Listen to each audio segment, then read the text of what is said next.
আসসালামু আলাইকুম viewers, welcome to my channel. আজকে আমার ভিডিও টপিকস হলো কিভাবে AutoCAD 2007 ইনস্টল দিতে হবে। এটা নিয়ে আজকে আমরা কথা বলবো। তো চলুন শুরু করা যাক। AutoCAD 2007 আমি ইনস্টল কিভাবে দেয় স্টেপ বাই স্টেপ আমি দেখাচ্ছি। তো আমি AutoCAD সফটওয়্যারটাকে আমার স্ট্যাক করাই আছে। আমি এটা গুগল ড্রাইভ লিংক আমি দিয়ে দিব। আমি সেটআপে জাস্ট ক্লিক করলাম। সেটআপে ক্লিক করার পরেই just normal issue step by step আপনি শুধু ফলো করবেন, হয়ে যাবে। ইনস্টল ক্লিক করব।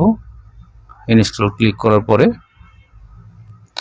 একটু সময় নেবে, আমাদের একটু ওয়েট করতে হবে। আমি যেহেতু একটু সময় লাগতেছে, তো আমি কিছু জিনিস কিছু স্কিপ করে যাব যেগুলো আপনি নর্মালি পারবেন। নেক্সট অ্যাকসেপ্ট দিয়ে আমি জাস্ট নেক্সট দিয়ে চলে যাব। যেখানে কোন যে কোনো একটা অর্গানাইজেশন নাম, তারপর ডিলার, তারপরে আপনার ফোন নাম্বার, এগুলো স্টেপ বাই স্টেপ দিয়ে দিবেন। আমি আমার মতো করে দিয়ে দিয়েছি, ঠিক আছে। ওকে, তাহলে নেক্সট দিলাম। নেক্সট দেওয়ার পর যা আছে যেমন আছে জাস্ট নেক্সট ক্লিক করব, আর কিছু নয়। ওকে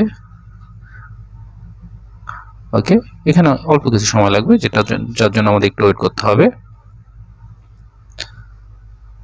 ওকে, আমাদের ইনস্টল প্রায় শেষের পর্যায়ে।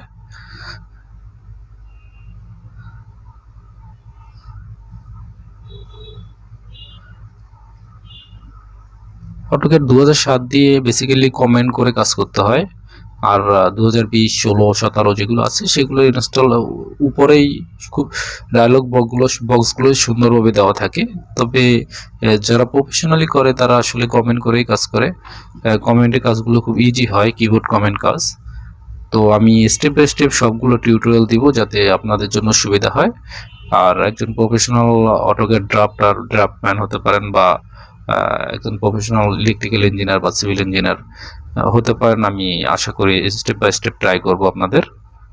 ওকে, হওয়ার পরে আমরা জাস্ট ফিনিশ দিব, কিন্তু কিছু ওপেন করব না।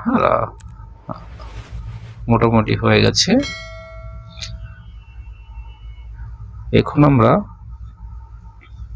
এটা ওপেন করব।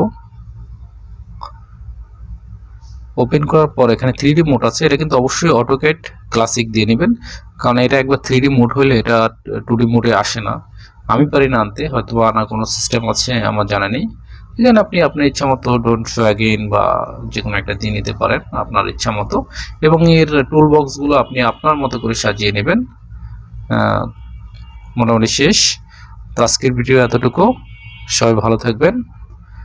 আর ভিডিওটা ভালো লাগলে অবশ্যই লাইক কমেন্ট দিয়ে পাশে থাকবেন। আশা করি আরও কিছু ইম্পর্টেন্ট ভিডিও আপনাদের মাঝে নিয়ে আসব, এবং কিভাবে স্টেপ বাই স্টেপ টুলবক্সগুলো সাজাতে হয় এর উপরে আমি একটা ভিডিও করবো ইনশাল্লাহ। ওকে, তাহলে আজকের মতো ভালো থাকবেন। আল্লাহ হাফেজ।